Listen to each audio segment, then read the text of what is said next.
The roses had never bloomed so magnificently, thought Mrs. Bantry, adjusting a wayward peony in the arrangements adorning the white marquee that graced the vicarage lawn. The annual St. Mary Midsummer Fete was in full swing, with bunting fluttering cheerfully against the azure sky and the village brass band wrestling valiantly with a spirited march. Villagers in their finest summer attire drifted between stalls laden with homemade preserves and prize-winning dahlias, their conversations creating a pleasant hum that mingled with the distant laughter of children. Miss Jane Marple sat peacefully beside the tea tent, her knitting resting in her lap as she observed the familiar tableau with quiet satisfaction. Her straw hat, weathered by many summers, cast a gentle shadow over her keen blue eyes as they moved thoughtfully across the scene. To any casual observer, she appeared to be merely another elderly villager enjoying the festivities, but Miss Marple saw far more than the surface pleasantries. Mrs. Imogen Hartwell, the recently widowed mistress of Hawthorne Manor, moved through the crowd with practiced grace, her black silk dress a stark contrast to the colorful summer frocks surrounding her. She paused frequently to exchange pleasantries, though Miss Marple noticed the slight tremor in her gloved hands whenever she lifted her teacup. Beside her hovered her stepson Geoffrey, handsome and restless, his attention divided between social obligations and frequent glances toward the lane leading to the village. "Lovely turnout this year," observed Major Pemberton, his military bearing evident even in retirement as he addressed Miss Sylvia Crane, the village schoolmistress. She nodded politely, though her gaze lingered disapprovingly on the raffle table where Mrs. Hartwell's housemaid was arranging tickets with suspicious precision.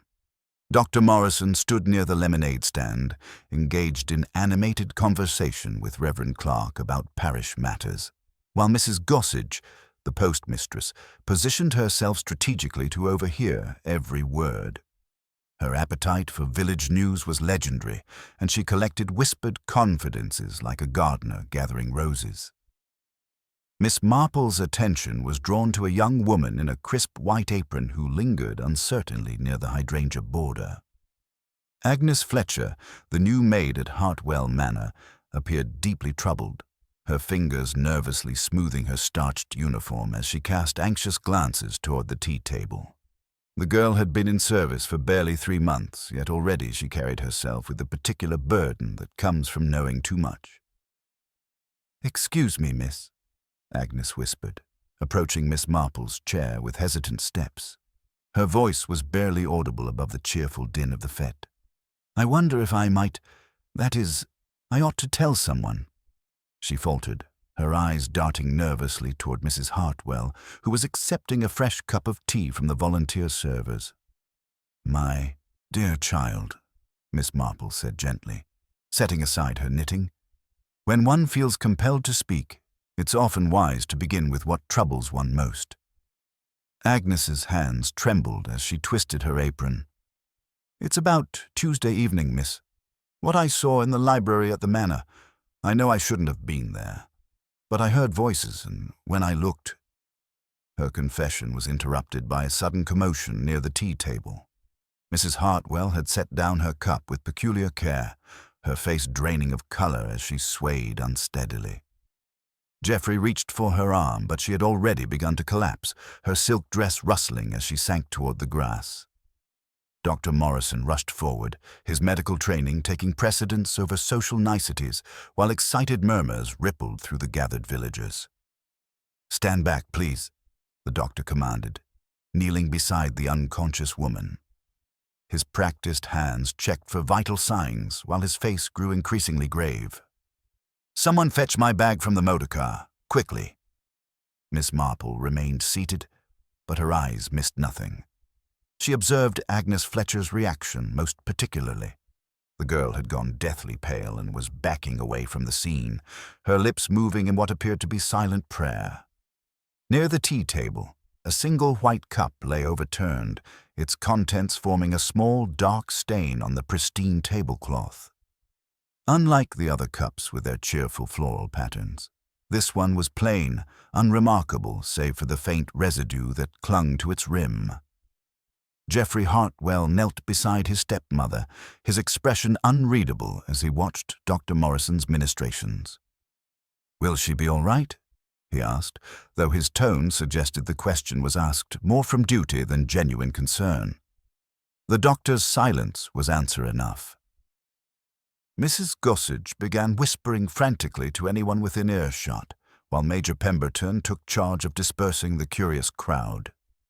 The brass band had ceased playing, leaving an unnatural quiet, broken only by urgent, hushed conversations. "I must fetch Constable Reed," announced Reverend Clark, his usual composure shaken by the gravity of the situation. As he hurried toward the village, Miss Marple noticed Agnes Fletcher slipping away through the garden gate, her white apron disappearing among the late summer roses. "Tea," whispered Mrs. Gossage with barely contained excitement. "It must have been something in the tea." Miss Marple said nothing, but her gaze lingered on the overturned cup and the precise arrangement of the remaining service. In her experience, the most significant truths often lay hidden in the smallest details, and she suspected that Agnes Fletcher's interrupted confession held the key to understanding what had transformed a pleasant village fete into something far more sinister. The afternoon sun continued to shine benevolently, but its warmth could not dispel the chill that had settled over St. Mary Mead. News of Mrs. Hartwell's sudden death rippled through St. Mary Mead with the inexorable persistence of water seeping through ancient stone, and by evening every cottage window glowed with animated discussion that would continue well past the usual bedtime hour. Dr. Morrison's grim pronouncement that poison was strongly suspected had transformed what might have been a tragic but natural occurrence into something far more sinister, casting a shadow of suspicion over the entire village. The cheerful bunting still fluttered from the vicarage fence, but its bright colors now seemed almost mocking against the gravity of the circumstances that had so abruptly ended the summer fete. Inspector Slack arrived from Much Benham within 2 hours of Constable Reed's urgent telephone call, his motor car raising dust clouds as it swept through the village lanes. A man of decisive opinions and limited patience, Inspector Slack took one look at the scene, questioned Dr. Morrison briefly about the symptoms, and pronounced himself satisfied that the case would be resolved with admirable efficiency. His confidence was bolstered considerably when Constable Reed reported that Agnes Fletcher, the Hartwell Manor maid, had been observed fleeing toward the railway station shortly after her mistress's collapse, her white apron visible through the hedgerows as she ran with obvious panic. The girl had been apprehended at the station platform, her few belongings hastily packed in a carpet-bag, a third-class ticket to London clutched in her trembling hand. When questioned, Agnes had dissolved into hysterical tears, babbling incoherently about terrible secrets and things she should have spoken of sooner. Her obvious distress, combined with her attempted flight, struck Inspector Slack as conclusive evidence of guilt, and he wasted little time in taking her into custody at the village police station. Mrs. Gossage, whose position as postmistress provided her with both opportunity and inclination for gathering intelligence, had appointed herself the unofficial chronicler of events. She made her rounds through the village with the dedication of a war correspondent, collecting observations and theories with equal enthusiasm. According to her rapidly expanding account, Agnes Fletcher had been behaving strangely for weeks, appearing nervous and distracted in her duties, often found lingering in corridors where she had no business, and displaying what Mrs. Gossage characterized as a shifty manner most unsuitable for a respectable household. The matter of the teacup had assumed particular significance in the villagers' collective imagination. Mrs. Bantry, whose eye for domestic details was legendary, had confirmed Miss Marple's observation that the cup used by Mrs. Hartwell was distinctly different from the matching floral set provided by the vicarage. This plain white cup, unremarkable in itself, had somehow found its way among the cheerful, rose-patterned china, and its very ordinariness now seemed ominous. Inspector Slack had seized upon this detail as further evidence of premeditation, reasoning that the poisoner had deliberately selected a distinctive vessel to ensure the intended victim received the fatal dose. Geoffrey Hartwell's reaction to his stepmother's death had provided additional fuel for speculation. While he maintained appropriate expressions of grief when questioned by Inspector Slack, several villagers had noted his remarkable composure throughout the ordeal. Major Pemberton, whose military experience had taught him to observe men under pressure, remarked privately that young Hartwell seemed more relieved than devastated by his loss. This observation gained particular weight when Mrs. Gossage revealed that Geoffrey had been seen in London recently, reportedly in the company of individuals whose respectability was questionable, and that his stepmother had expressed strong disapproval of his associations. Miss Marple, who had accepted the Reverend's kind invitation to take tea at the vicarage while the investigation proceeded, found herself in an excellent position to observe the various players in this unfolding drama. She had settled herself in the morning room, her knitting providing the perfect cover for her careful attention to the conversations drifting through the open windows. Inspector Slack's voice carried clearly as he questioned the household staff, his tone growing increasingly impatient with what he perceived as their deliberate obtuseness. The inspector's certainty regarding Agnes Fletcher's guilt troubled Miss Marple considerably, not because she doubted the girl's distress, but because the solution seemed altogether too convenient for the complexities she sensed beneath the surface. Agnes's interrupted attempt to confess something at the fete continued to puzzle her, particularly the girl's specific mention of Tuesday evening and something she had witnessed in the library at Hawthorne Manor. A confession of guilt seemed unlikely to begin with such precise temporal and spatial references, suggesting instead that Agnes had stumbled upon information rather than participated in wrongdoing. Moreover, Miss Marple's long experience with human nature had taught her that genuine poisoners rarely fled in such obvious panic immediately after their crime. The calculated mind required to plan and execute such a murder would surely have prepared a more convincing display of innocence than Agnes Fletcher's hysterical flight. The girl's behavior suggested overwhelming fear rather than consciousness of guilt, though Miss Marple acknowledged that Inspector Slack would likely dismiss such psychological subtleties as irrelevant speculation. As evening shadows lengthened across the village green, Miss Marple reflected on the curious constellation of circumstances that had brought them to this point. Mrs. Hartwell's death had certainly solved several problems for various individuals, but it had also created new ones, and she suspected that the true murderer was counting on Agnes Fletcher's apparent guilt to shield them from scrutiny. The plain teacup, the girl's flight, the whispered secrets, all formed pieces of a puzzle that seemed almost too perfectly arranged for coincidence. The morning mist had barely lifted from St. Mary Mead when Miss Marple made her way along the high street, her small wicker basket containing a folded shawl and 2 currant buns wrapped in brown paper. The village wore that peculiar hush that follows dramatic events, with curtains twitching at windows and conversations conducted in whispers that somehow carried further than normal speech. Outside the police station, Constable Reed polished his boots with unusual vigor, his discomfort evident as he attempted a respectful salute upon seeing her approach. Inspector Slack's voice could be heard through the partially open door, sharp and insistent as he questioned Geoffrey Hartwell about his movements during the fete.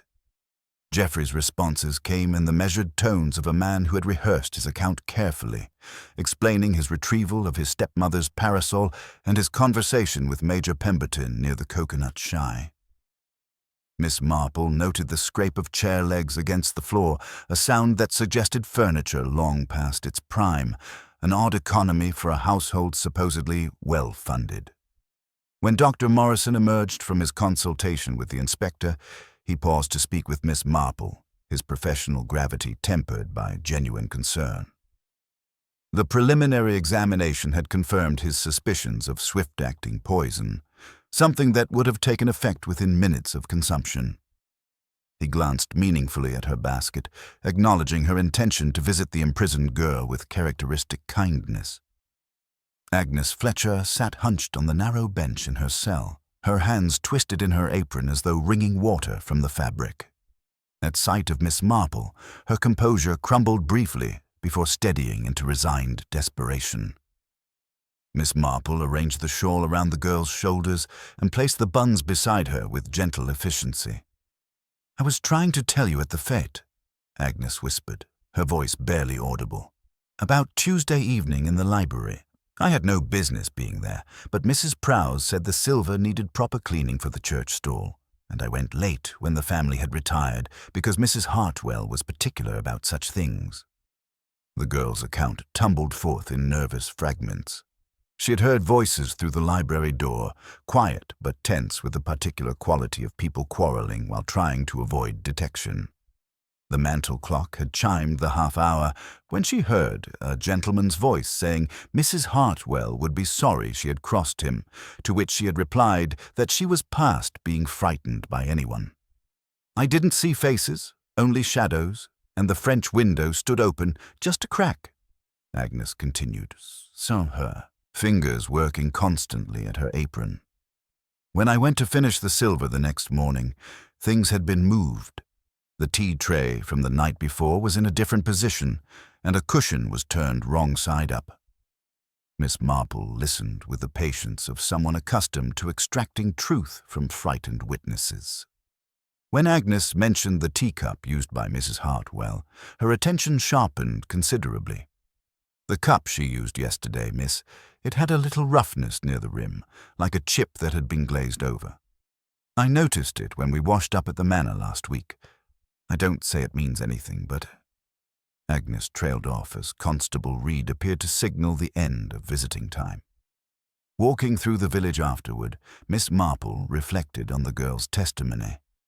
Agnes's reluctance to speak against the household crockery was entirely characteristic of a loyal servant, as was her precise memory of domestic details.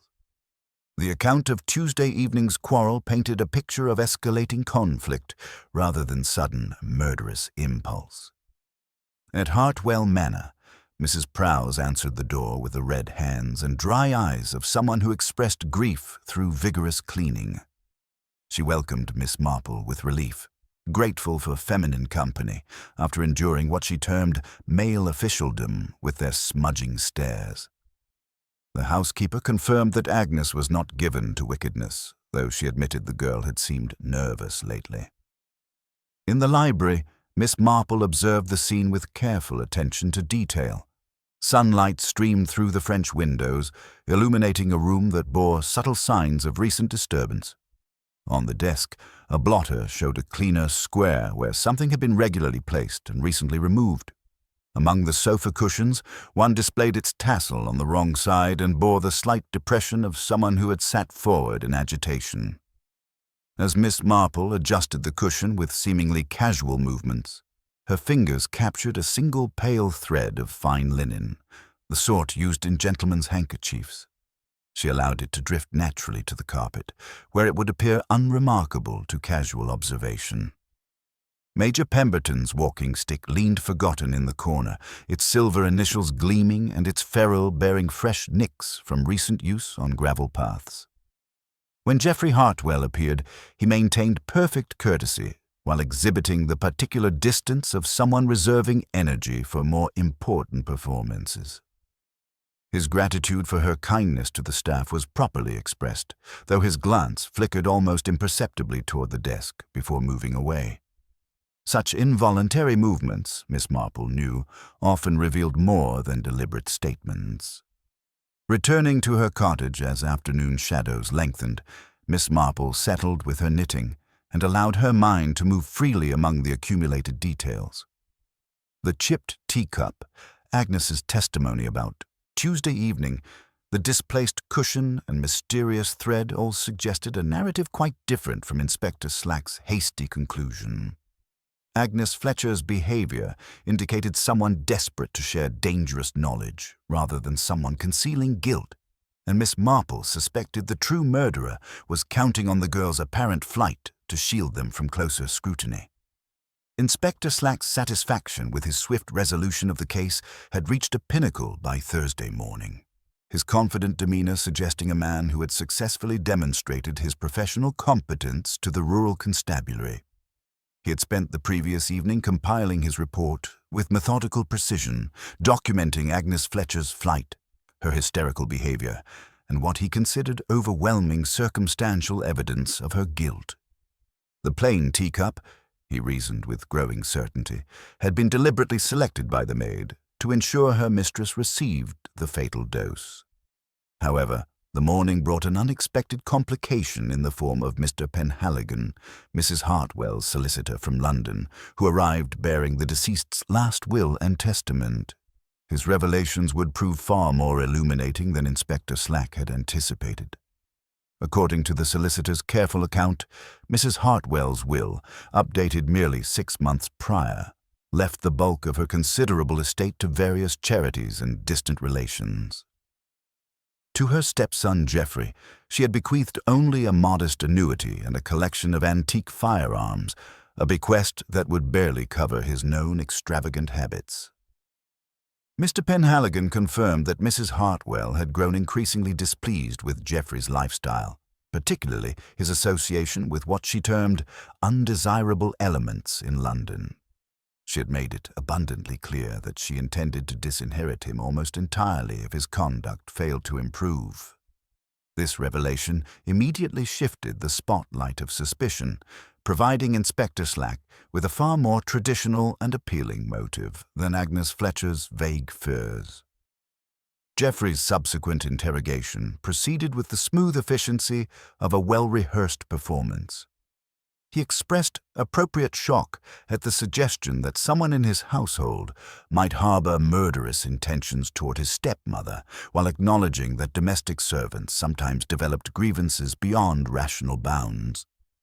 His account of the fete emphasized his stepmother's apparent good health, making her sudden collapse all the more shocking to witness. When pressed about his financial difficulties, Geoffrey admitted with apparent embarrassment to debts in London that provided additional motive. His calm demeanor throughout the questioning struck Inspector Slack as either remarkable composure or calculated indifference, though the young man maintained his innocence with unwavering politeness that bordered on detachment. Miss Marple, meanwhile, had been conducting her own quiet investigation into the mysterious teacup that had captured her attention. Her visit to Mrs. Clark at the vicarage proved particularly illuminating. The good lady, whose competence extended to the precise sciences of tea service management, confirmed that no plain white cup had originated from her carefully matched sets. She was particular about such things, having learned proper standards from an aunt who had managed a seaside boarding house with militant attention to matching crockery. More significantly, Mrs. Clark recalled that Mrs. Prowse from Hawthorne Manor had arrived early with contributions for the fete, bustling about the service area with characteristic efficiency while scolding volunteers for improper arrangements. Though she could not definitively say she had observed Mrs. Prowse handling the mysterious cup, the housekeeper had been present in the crucial area at the vital time. Major Pemberton's account of Tuesday evening provided another piece of the puzzle when Miss Marple encountered him during her morning constitutional.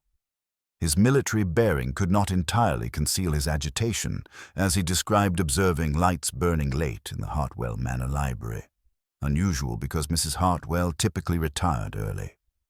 Through the French windows, he had glimpsed figures in animated conversation, though distance and evening shadows prevented identification. More intriguingly, the Major had encountered someone on the lane near the manor gates around 10:30, a figure who had quickly melted into the hedgerow shadows upon hearing his approach. The person's movements suggested intimate familiarity with the terrain, someone who knew precisely which paths would provide concealment from casual observation. Dr. Morrison's analysis had progressed sufficiently to narrow the poison to several swift-acting substances, most readily available to anyone with access to household supplies. The symptoms Mrs. Hartwell had displayed were consistent with strychnine poisoning, though the relatively peaceful nature of her collapse suggested careful calculation of dosage. Miss Sylvia Crane, the village schoolmistress, provided an unexpected perspective with her trained eye for observing behavior. She had noticed Geoffrey's peculiar composure during his stepmother's collapse, displaying what she characterized as watchful calculation rather than shocked paralysis. More significantly, she had observed Geoffrey's interaction with the tea service before Mrs. Hartwell's arrival, noting his unusually meticulous attention to the arrangement. Mrs. Gossage, now armed with intelligence about the will, circulated through the village like a human telegraph, broadcasting news of Geoffrey's near disinheritance. Suddenly, his composure was reinterpreted as cold calculation, his financial troubles taking on darker significance. As evening approached, Miss Marple settled with her knitting, weaving together the accumulating threads of evidence. Inspector Slack's confidence now rested on Geoffrey's inheritance motive rather than Agnes's flight, but she remained troubled by the ease with which village opinion shifted between convenient suspects. The careful selection of the distinctive teacup, the calculated timing, and the sophisticated framing of both Agnes and Geoffrey suggested a mind capable of far more elaborate planning than either panicked flight or obvious greed would indicate. The question that troubled Miss Marple most was not who had opportunity, but who possessed the particular combination of knowledge, access, and cold calculation required to manipulate events so effectively while remaining invisible to suspicion. Inspector Slack's satisfaction with Geoffrey Hartwell as his prime suspect had reached such heights by Friday morning that he spoke of the case as essentially closed, requiring only the formal presentation of evidence to the magistrates. The young man's financial difficulties, combined with his near disinheritance, provided exactly the sort of clear motive that appealed to the inspector's methodical mind. However, Miss Marple found herself increasingly troubled by the very neatness of this solution, her long experience having taught her that human nature rarely arranged itself in such convenient patterns for the benefit of official investigations. Her morning visit to the vicarage carried the ostensible purpose of returning a borrowed book, but Miss Marple's true interest lay in examining more closely the scene where Mrs. Hartwell had received her fatal cup of tea. Mrs. Clark, still distressed by the tragedy that had marred her carefully planned fate, welcomed the opportunity to discuss the troubling details with someone who understood the importance of proper domestic arrangements. "That dreadful plain cup continues to puzzle me," Mrs. Clark confided as they walked through the garden where the marquee had stood. "I've checked and rechecked our inventory, and I can state with absolute certainty that no such cup belonged to our service. It was quite thick porcelain, the sort one might find in a servant's hall, but certainly nothing that would appear among our rose-patterned china." Miss Marple nodded thoughtfully, her attention drawn to a slight depression in the grass where Mrs. Hartwell had fallen. "Agnes Fletcher mentioned something particular about that cup when I visited her," she said gently. "She spoke of a roughness near the rim, like a chip that had been glazed over. Such a detail would make it quite distinctive, wouldn't it?" Mrs. Clark's eyes widened with sudden understanding. "Indeed it would. A servant would notice such things immediately, wouldn't she? We ladies might overlook a small imperfection, but someone who handles crockery daily would remember it precisely." Her expression grew more troubled. "But Miss Marple, if that cup didn't belong here and it had such a distinctive mark, then someone brought it deliberately." The implications of this observation settled between them like morning mist, cold and revealing. Miss Marple's subsequent examination of the area where the tea had been served yielded an unexpected discovery. Partially hidden beneath the hydrangea border, pressed into the soft earth by someone's heel, lay a small glass stopper, the sort used for medicine bottles. It bore the faint residue of something crystalline and had clearly been discarded in haste. Her visit to Hawthorne Manor that afternoon proved equally illuminating. Mrs. Prowse, the housekeeper, received her with obvious relief, grateful for the company of someone who understood household management.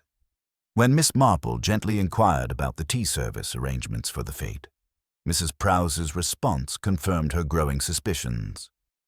"I took special care with Mrs. Hartwell's refreshment," Mrs. Prowse explained, her pride evident despite her grief. She was particular about having a thin slice of preserved lemon with her tea when taken formally, so I brought a small jar from our pantry stores. The vicarage hadn't provided lemon, you see, and I thought it proper that the mistress of Hawthorne Manor should be served according to her preferences. Miss Marple's interest sharpened considerably. "How thoughtful of you. And did you personally serve her tea?" Mrs. Prowse's expression grew uncertain. "Well, I prepared it properly, with the lemon slice arranged just as she liked. But then there was such a commotion about the raffle tickets being muddled, and I asked someone to ensure it reached her. In all the confusion, I cannot recall precisely who offered to help." The significance of this revelation was not lost on Miss Marple. Someone had volunteered to carry Mrs. Hartwell's specially prepared tea, someone who knew of her preference for lemon and could approach her without suspicion. This same person would have had the opportunity to substitute the distinctive chipped cup, ensuring that Mrs. Hartwell received exactly what had been intended for her. Geoffrey Hartwell's appearance in the library during her visit provided another piece of the puzzle. His manner remained perfectly courteous, but Miss Marple noticed how his eyes moved involuntarily toward the desk, where the clean square on the blotter suggested something had been recently removed. When he mentioned Tuesday evening's disturbance, his gesture toward the settee was unnaturally precise, as though he knew exactly where the displaced cushion had fallen. Dr. Morrison's arrival shortly afterward brought news that the preliminary analysis suggested not strychnine, as initially suspected, but rather an overdose of a legitimate medication that could prove fatal in excessive quantities. Such knowledge would require familiarity with pharmaceutical effects, the sort of information that might be possessed by someone with medical training or extensive experience with medicines. As evening shadows lengthened across the village, Miss Marple reflected on the accumulating evidence. The deliberately introduced teacup with its distinctive chip, the preserved lemon that had provided the perfect excuse for special handling, the discarded medicine stopper, and the careful choreography required to ensure the right person received the fatal dose, all pointed toward a mind capable of extraordinary planning and patience. The question that troubled her most was not merely who had possessed the opportunity and knowledge to execute such a scheme, but who had been sufficiently familiar with Mrs. Hartwell's habits and preferences to manipulate them so effectively. Someone had counted on the victim's particular requirements to provide both motive and method, using her own fastidiousness as the instrument of her destruction. Inspector Slack's satisfaction with Geoffrey Hartwell as his prime suspect had reached such heights by Saturday morning that he spoke confidently of presenting the case to the magistrates within days. The young man's financial difficulties, combined with his near disinheritance, provided exactly the sort of clear motive that appealed to the inspector's methodical approach. However, Dr. Morrison's more detailed analysis would soon shake this confidence to its foundations, revealing that the poison was not some exotic substance requiring specialized knowledge, but Digitalis, a heart medication that Mrs. Hartwell had been taking regularly under his supervision for the past year. This revelation transformed the entire investigation, suggesting someone with intimate knowledge of her medical condition had used her own treatment against her. Mrs. Prowse's reaction to this news was immediate and devastating. When Dr. Morrison gently informed her of his discovery, the housekeeper's composure crumbled entirely. Through her tears, she revealed that Mrs. Hartwell had been most particular about her medication, taking precisely measured doses at specific times with the obsessive attention of someone who understood the narrow margin between therapeutic benefit and dangerous excess. The medicine was kept in a distinctive blue bottle, locked in her private sitting room, with only Mrs. Prowse holding the duplicate key for emergencies. Miss Marple observed Mrs. Prowse's distress with growing concern, noting both the genuine grief and the comprehensive knowledge the housekeeper possessed of her mistress's medical routine. Such detailed familiarity would certainly provide the means for murder, but the transparency of her shock troubled Miss Marple's sense of what rang true in human behavior.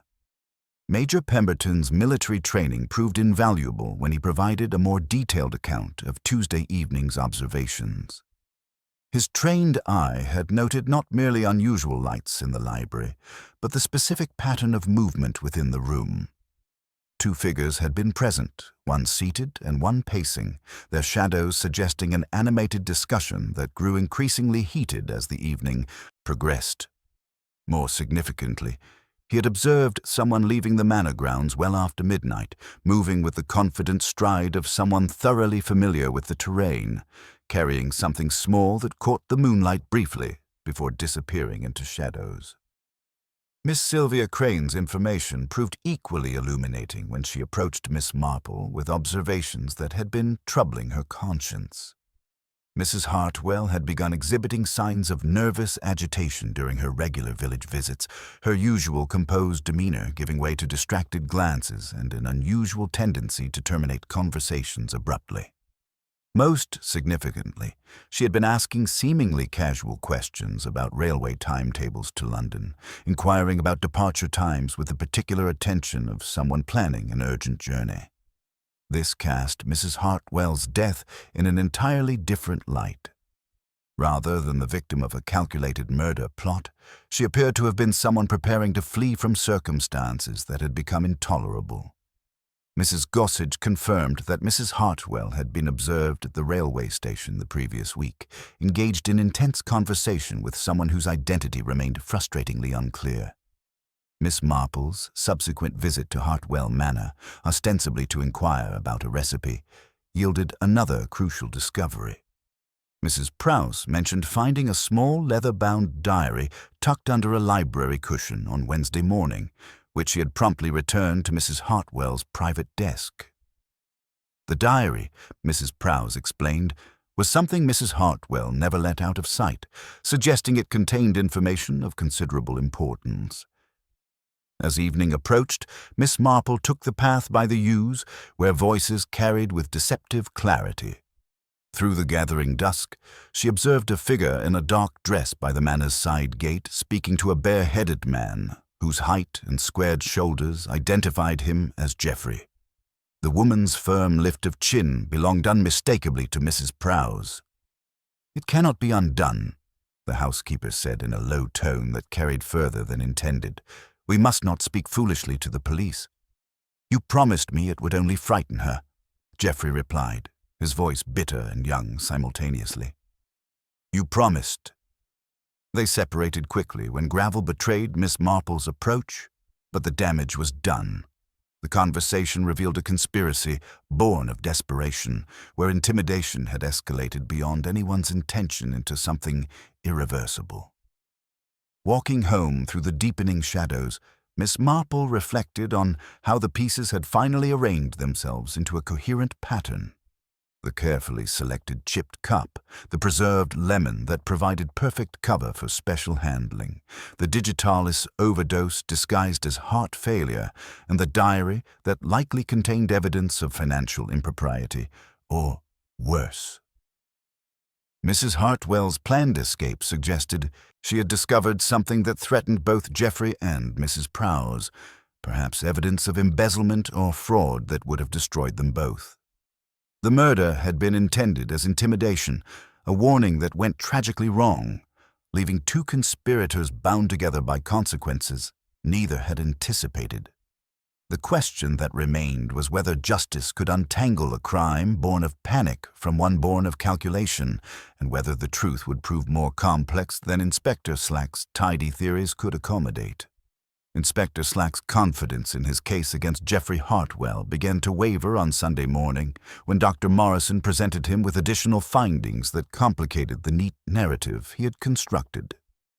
The digitalis concentration found in Mrs. Hartwell's system suggested someone with intimate knowledge of her medication routine, but the precise dosage indicated either remarkable luck or access to medical information that went beyond casual observation.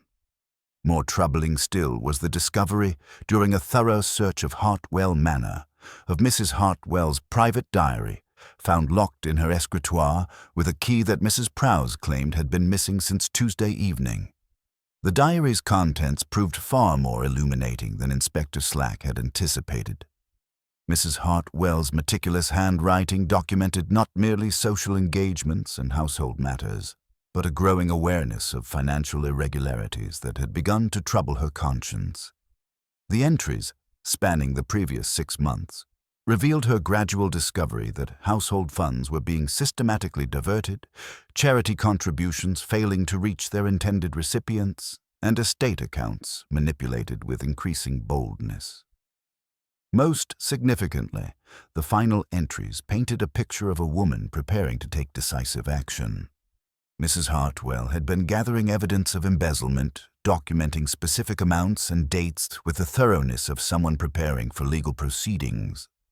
Her planned journey to London, mentioned in several entries, was intended as a consultation with solicitors about pressing charges against persons unnamed but clearly identified in her mind. Mrs. Prowse's reaction to the diary's discovery was immediate and devastating. When confronted with specific entries detailing missing funds and forged receipts, her composure crumbled entirely.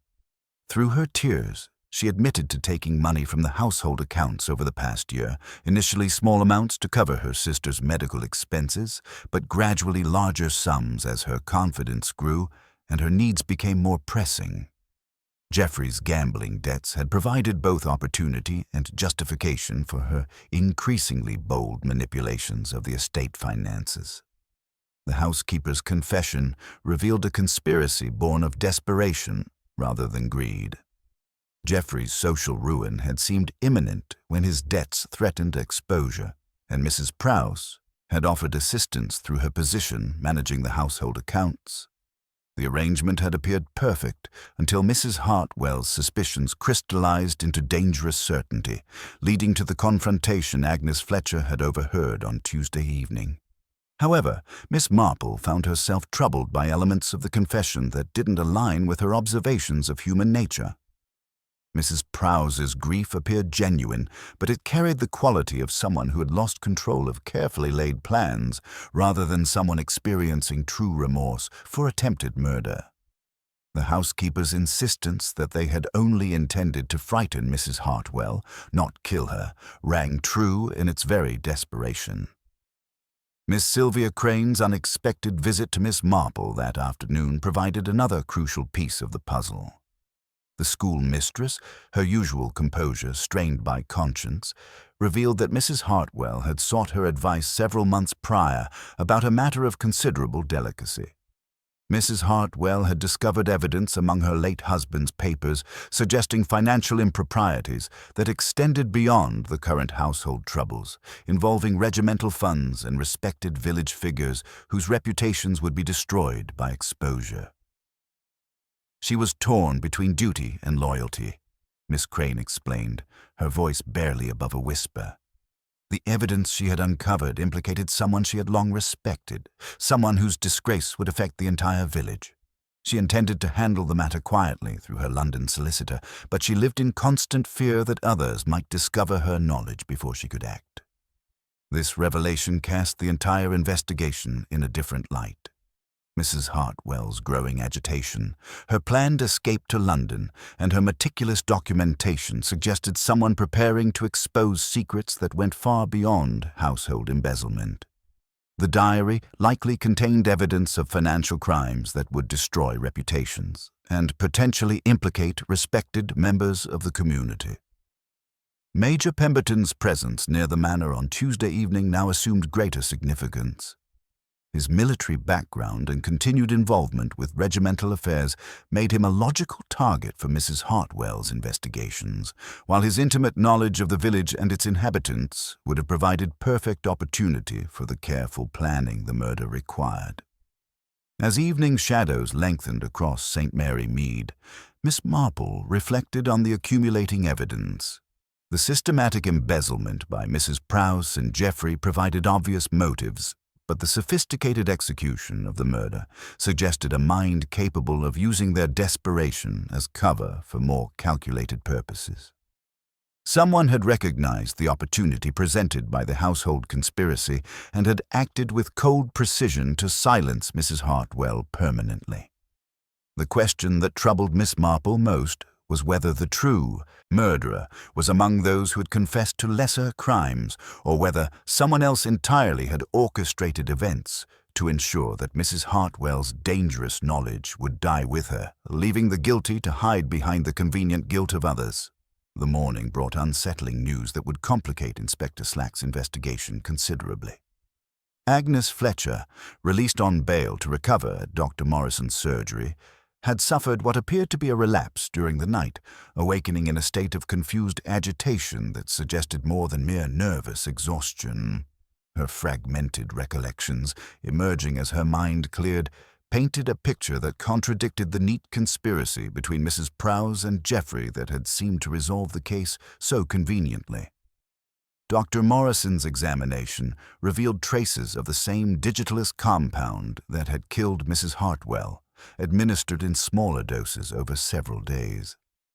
The systematic poisoning had been designed to appear as nervous collapse, but the medical evidence suggested deliberate attempt to silence a witness whose testimony might prove inconvenient to someone other than the confessed conspirators. Agnes's gradual recovery allowed her to provide crucial details that had been obscured by her earlier distress and subsequent drugging. Through her clearing delirium, Agnes spoke repeatedly of Tuesday evening's events with startling precision. The voice she had heard quarreling with Mrs. Hartwell belonged not to Geoffrey, as she had initially assumed, but to someone whose military bearing and clipped consonants she now recognized as distinctly familiar. Major Pemberton's presence in the library that night had not been social but desperate, his usual composure replaced by the frantic urgency of a man facing exposure and ruin. Miss Marple's subsequent encounter with Major Pemberton near the War Memorial provided an opportunity to test these emerging suspicions through careful observation. She approached the conversation with the gentle persistence that had served her well in previous investigations, allowing the Major to reveal himself through his own reactions rather than direct accusation. Such distressing revelations about the household accounts, Miss Marple observed, her knitting needles clicking softly as she spoke.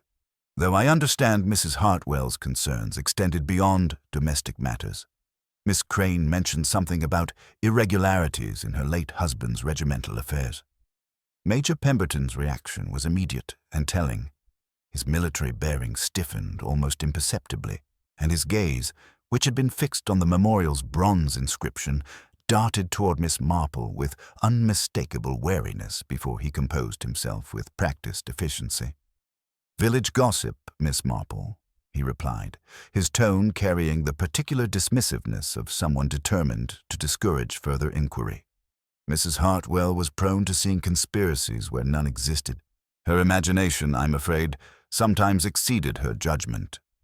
Miss Marple nodded thoughtfully, noting the slight tremor in his hands as he adjusted his tie. "Perhaps so, Major, but Agnes Fletcher's account of Tuesday evening suggests Mrs. Hartwell was quite specific in her concerns. The girl mentioned heated words about consequences and exposure, hardly the language of imagination." The Major's jaw tightened perceptibly, and Miss Marple observed how his hand moved involuntarily toward his waistcoat pocket, a gesture that suggested either medication or documents he preferred to keep close. His usual composure was fracturing under gentle pressure, revealing the strain of maintaining appearances while harboring dangerous secrets. "Young women in service often misinterpret what they overhear," Major Pemberton said with forced authority. "Agnes Fletcher was clearly overwrought by recent events. Her testimony can hardly be considered reliable under such circumstances." Miss Marple's response carried the deceptive mildness that masked her sharpest observations. "Indeed, Major, though it's curious how her confusion cleared once Dr. Morrison identified the digitalis in her system. Someone had been quite methodical in keeping her silent, hadn't they? The same someone who understood Mrs. Hartwell's medication routine well enough to use it against her." Major Pemberton's composure cracked visibly at this direct reference to the murder method. His face drained of color, and he took an involuntary step backward, his military training warring with the instinct to flee from increasingly dangerous ground. "I must protest such implications, Miss Marple," he said, his voice carrying a note of desperation beneath its attempted authority. "These wild theories serve no one's interests and certainly don't honor Mrs. Hartwell's memory."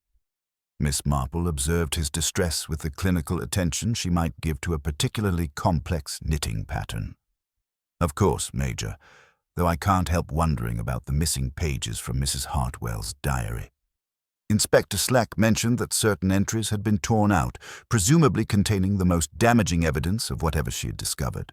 Someone with intimate knowledge of her investigation would know exactly which passages required removal." The Major's hand went again to his pocket, and Miss Marple noted how his fingers trembled slightly as they encountered whatever lay concealed there. His eyes darted toward the lane leading away from the village, and she recognized the calculating look of someone weighing options for escape. "Good day, Miss Marple," Major Pemberton said abruptly, his courtesy strained beyond its limits. He turned and walked away with the rigid stride of a man fighting to maintain discipline while his carefully constructed world crumbled around him. Miss Marple watched his retreat with the satisfaction of someone who had confirmed her suspicions through patient observation. The Major's reactions had provided all the evidence she needed of his guilt, though proving it to Inspector Slack's satisfaction would require more concrete developments. As evening shadows lengthened across the village green, she reflected on how the apparent simplicity of domestic crime had concealed far more complex networks of betrayal and desperation than anyone had initially suspected. Inspector Slack's morning brought revelations that would transform his understanding of the entire case, beginning with Agnes Fletcher's remarkably clear recollection of Tuesday evening's events, now that the digitalis had cleared from her system. The maid's testimony painted a picture of Major Pemberton not as a casual visitor, but as a desperate man pleading with Mrs. Hartwell to abandon her investigation into what Agnes had distinctly heard described as the regimental funds and disgrace that would destroy innocent men. The girl's memory had sharpened considerably, allowing her to recall specific phrases that had puzzled her at the time but now assumed sinister significance. Dr. Morrison's analysis had progressed to confirm that the digitalis concentration found in both Mrs. Hartwell's system and Agnes's blood samples matched precisely the pharmaceutical composition of Mrs. Hartwell's prescribed medication. Someone with intimate knowledge of her medical routine had calculated the exact dosage required to mimic heart failure, while ensuring Agnes received only enough to cloud her memory temporarily. The discovery of a small glass stopper near the hydrangea border, bearing traces of the same digitalis compound, provided the physical link between method and opportunity that Inspector Slack required. Miss Marple's afternoon visit to Major Pemberton carried the ostensible purpose of discussing arrangements for the memorial service, but her true intention lay in observing his reaction to the accumulating evidence. She found him in his study, surrounded by military memorabilia that spoke of honor and duty, though his haggard appearance suggested a man whose personal interpretation of those concepts had led him far from their intended meaning. "Major Pemberton," Miss Marple began with gentle courtesy, settling into the chair he offered with the particular care of someone whose age demanded respect for furniture and proprieties alike. "I've been reflecting on poor Mrs. Hartwell's final days, and I find myself puzzled by certain details that seem to contradict the obvious explanations." Major Pemberton's response carried the forced joviality of someone determined to maintain appearances despite overwhelming strain. His hands trembled slightly as he poured tea, and Miss Marple noted how his gaze avoided the small collection of medicine bottles arranged on his desk, including one distinctive blue vessel that matched Dr. Morrison's description of Mrs. Hartwell's digitalis container. "Tragic business, Miss Marple," he replied with studied casualness. "Though I understand the household conspiracy has been thoroughly exposed. Mrs. Prowse and young Geoffrey must answer for their crimes, naturally." Miss Marple's knitting needles maintained their steady rhythm as she spoke, her tone carrying the particular mildness that masked her most penetrating observations. "Indeed, Major, though Agnes Fletcher's recovered memory suggests the situation was rather more complex. She recalls quite clearly hearing Mrs. Hartwell mention regimental accounts during your discussion on Tuesday evening, and her description of your voice leaves little doubt about your presence in the library that night. The effect of this gentle revelation was immediate and devastating. Major Pemberton's carefully maintained composure cracked visibly, his military bearing sagging as though the weight of his deception had become physically unbearable. His hand moved instinctively toward the blue medicine bottle, then stopped as he realized the gesture would only confirm Miss Marple's suspicions. Mrs. Hartwell had developed unfortunate suspicions about certain wartime financial arrangements, he said with desperate dignity. Her husband's careless record-keeping had preserved evidence of transactions that she misinterpreted as irregularities. I attempted to explain the necessities of military expediency, but she had become quite irrational in her accusations. Miss Marple's response carried the inexorable patience of someone who had anticipated this confession. How distressing that must have been, Major, particularly when she threatened to present her evidence to London authorities. The diary entries she had compiled must have been quite comprehensive in their detail. Major Pemberton's final reserves of resistance crumbled under this sustained pressure. His shoulders slumped as he acknowledged the futility of further pretense, his voice taking on the hollow quality of complete defeat. She had documented everything systematically over months of investigation. Memorial fund contributions that were redirected to cover regimental shortfalls, insurance claims for equipment that served multiple purposes, the complex arrangements required to maintain unit effectiveness during impossible circumstances. And so you decided that Mrs. Hartwell's inflexible sense of duty had become dangerous to too many people, Miss Marple observed with clinical gentleness. Her own digitalis medication provided the perfect method, didn't it? Her known heart condition would make accidental overdose appear entirely plausible. The Major nodded slowly, his confession now flowing with the relief of someone who had carried an unbearable burden too long. I knew her medication routine from conversations with Dr. Morrison about my own condition. The dosage calculation was precise, administered through her specialty service to avoid endangering others. Agnes Fletcher's subsequent treatment was intended only to cloud her memory temporarily, but Dr. Morrison's thoroughness proved more comprehensive than anticipated. As Inspector Slack's footsteps approached through the garden, summoned by Miss Marple's prearranged signal, Major Pemberton straightened his shoulders one final time, his military training reasserting itself in the face of inevitable consequences. Inspector Slack's arrival at Major Pemberton's study found the military man seated with rigid composure behind his mahogany desk, his confession delivered in the precise, measured tones that had characterized his entire career. Miss Marple remained in her chair by the window, her knitting resting quietly in her lap as she observed the proceedings with the calm satisfaction of someone whose patient attention to human nature had once again revealed truth beneath carefully constructed appearances. The blue digitalis bottle sat prominently among the desk's military memorabilia, its presence now sinister rather than medicinal, while the Major's hands trembled slightly as he acknowledged the futility of further pretense. The confession unfolded with methodical precision, each element calculated to demonstrate the sophisticated planning that had nearly succeeded in its objectives. Major Pemberton explained how he had recognized the perfect opportunity presented by Mrs. Prowse and Geoffrey's household conspiracy, using their desperation as ideal camouflage for his more calculated purpose.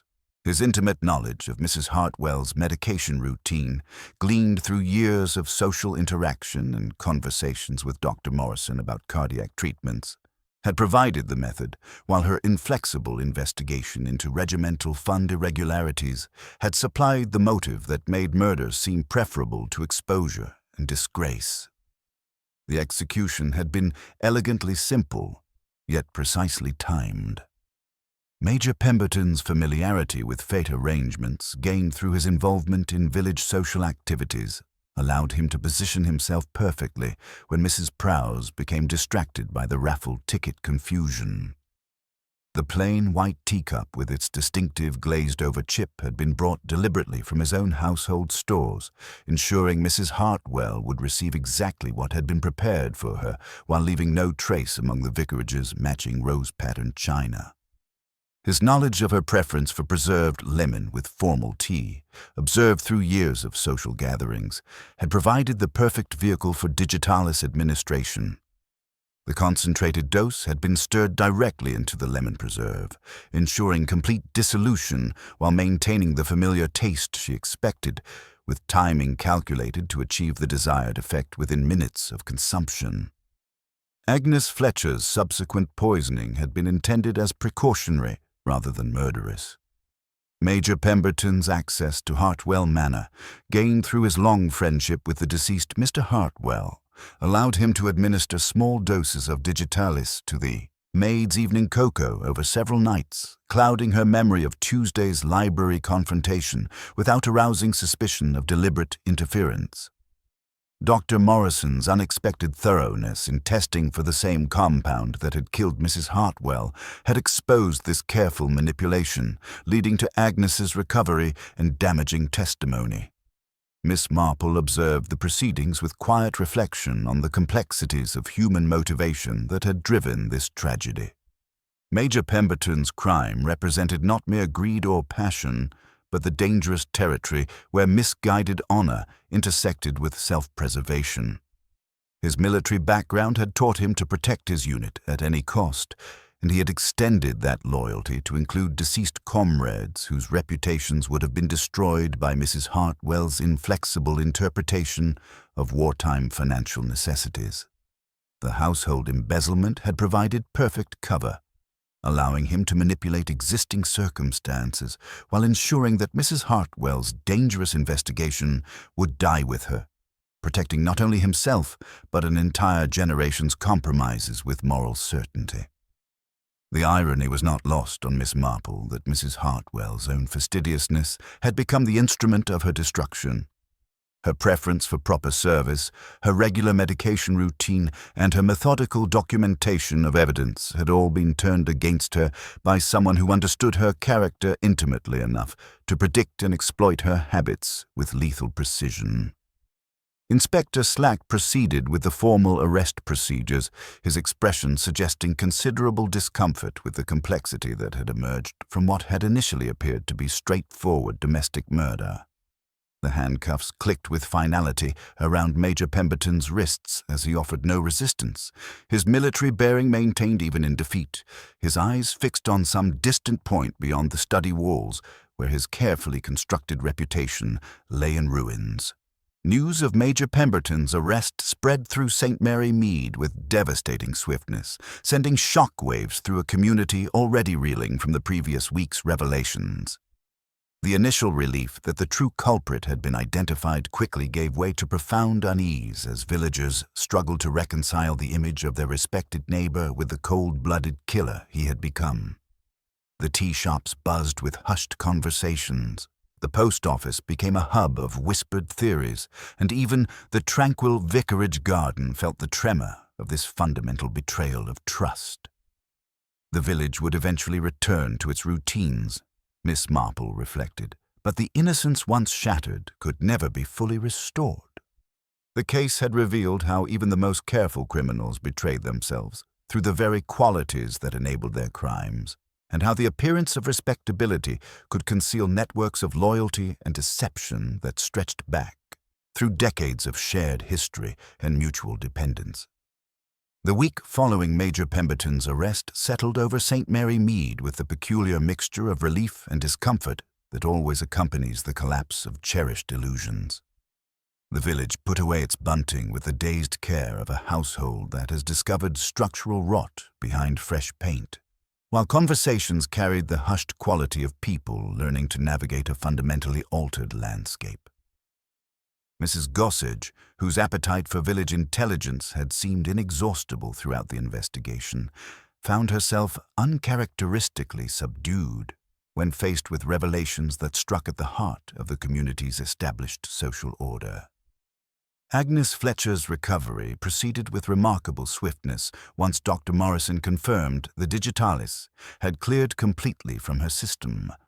The girl's vindication brought profound relief, though the knowledge that her testimony had been instrumental in exposing a respected neighbor weighed heavily on her conscience. Inspector Slack, whose professional pride prevented open acknowledgement of his investigative shortcomings, visited Agnes with awkward formality to offer his official apologies.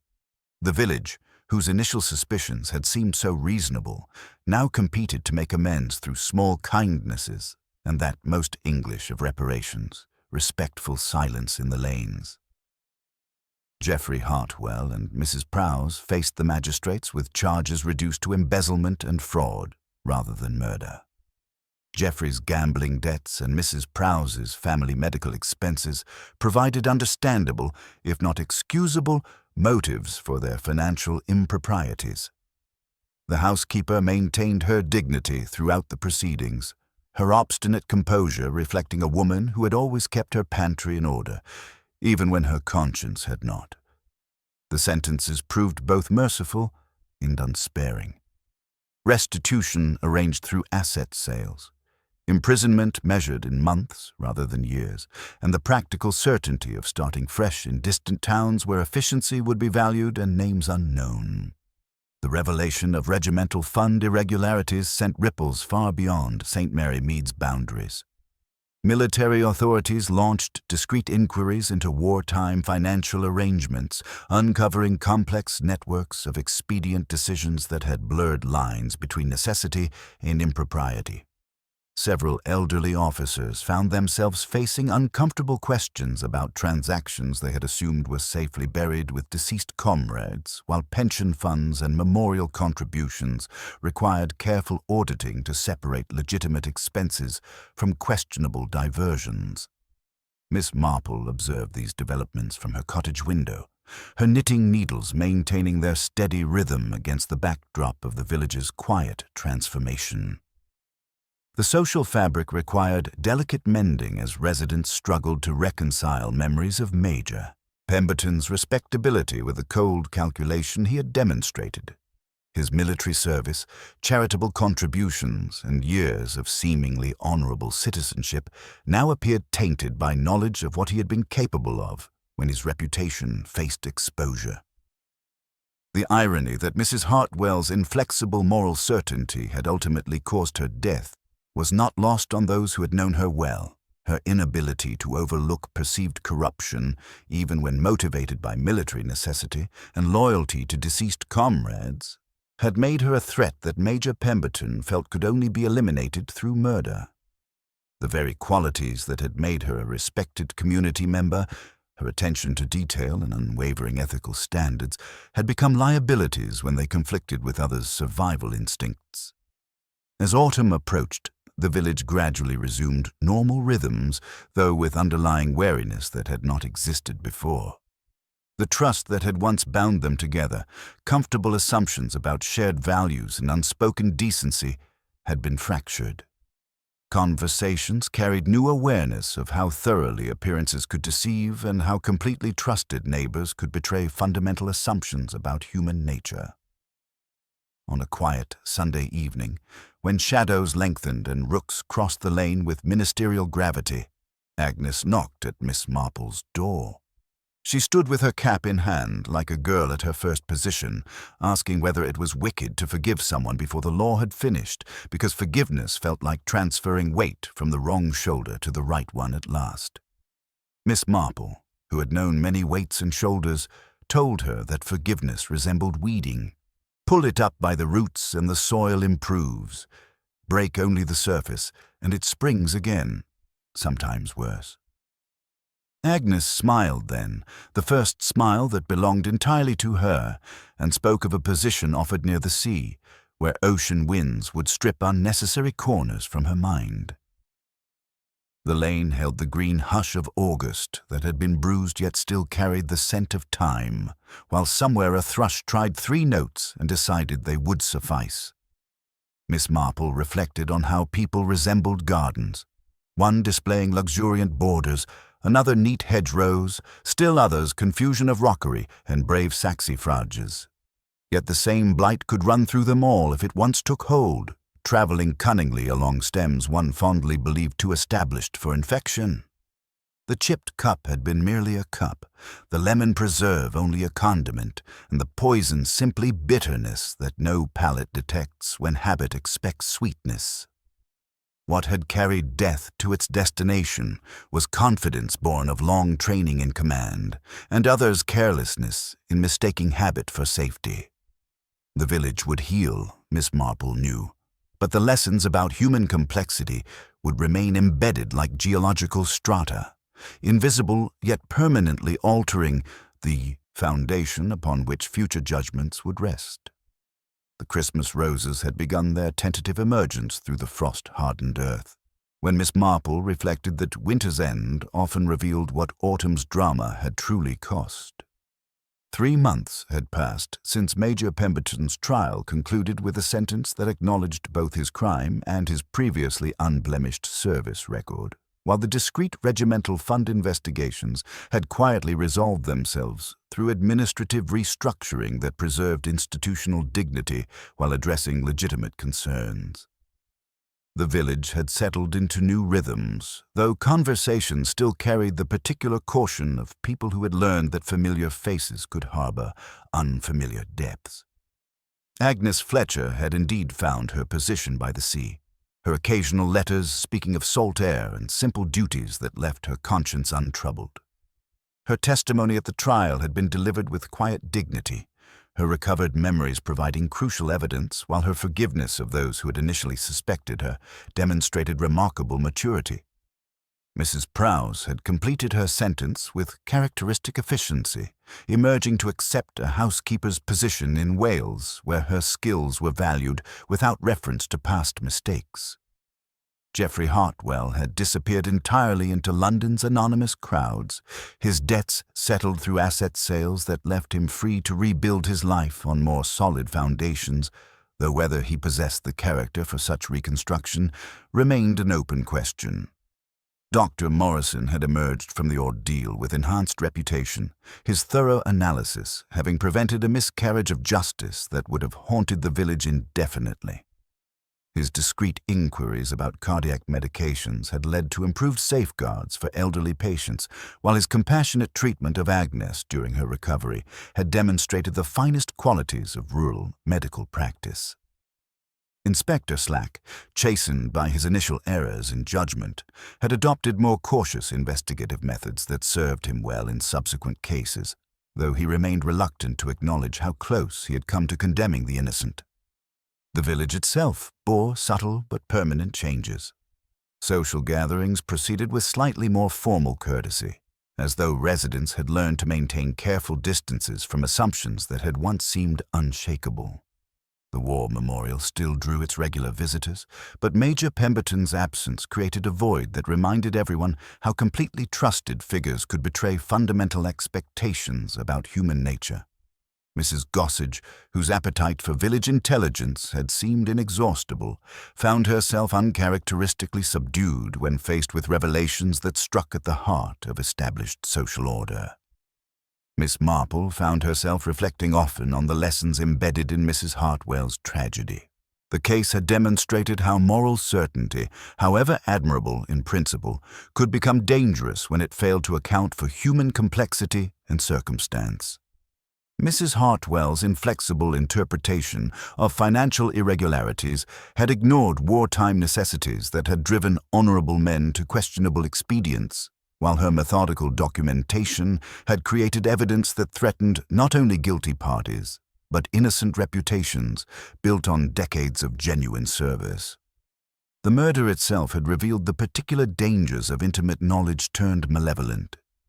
Major Pemberton's familiarity with village routines, medical treatments, and social expectations had provided him with weapons more deadly than conventional armament. His understanding of Mrs. Hartwell's habits, preferences, and vulnerabilities had enabled him to orchestrate her death with surgical precision while using existing household tensions as perfect camouflage for his calculated purpose. The chipped teacup, that seemingly minor detail, had been his signature, a deliberate misdirection designed to point toward domestic hands, while its very distinctiveness screamed of outside interference to anyone paying proper attention. Most troubling had been the realization that respectability could mask not merely individual corruption, but systematic compromises with moral certainty that extended through entire institutions. The regimental fund irregularities had exposed how wartime pressures created ethical gray areas where good men made questionable decisions, while peacetime prosperity had allowed those compromises to remain hidden until Mrs. Hartwell's investigation threatened exposure to modern judgment that might not understand historical necessities. As spring approached and the village prepared for another annual fete, Miss Marple observed the careful preparations with renewed appreciation for the delicate balance required to maintain community harmony.